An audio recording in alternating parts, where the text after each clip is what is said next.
যদি আপনার লাইফ থেকে কখনো আপনার প্রিয় মানুষ হারায় যায়, তাকে নিয়ে আফসোস রাখবেন না। ফর এক্সাম্পল, কাউকে আপনি পছন্দ করেন, কাউকে আপনি যে স্ত্রী হিসেবে চান, অথবা কোনো মেয়ে কাউকে হাজবেন্ড হিসেবে চায়, যদি এরকম কোনো ব্যক্তি নিজের লাইফ থেকে হারিয়ে যায়, এটা নিয়ে কখনো আফসোস রাখা যাবে? মনে রাখবেন, আপনার লাইফ থেকে যখন কেউ চলে যায়, কেউ হারিয়ে যায়, এটা একজনের সিদ্ধান্ত। তিনি কে?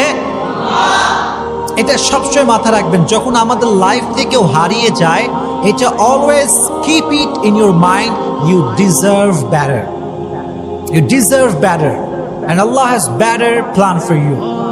অলওয়েজ মাথায় রাখবেন, যখন আমাদের লাইফ থেকে কেউ হারিয়ে যায়, কেউ দূরে সরে যায়, কেউ আমাদের লাইফ থেকে অত্যন্ত দূরে চলে যায়, এটা আমাদের মাথায় রাখা উচিত যে আমি এর চাইতে ভালো ডিজার্ভ করি, বিধায় আমার থেকে নিয়ে গিয়েছে একজন। তিনি কে? Just try to believe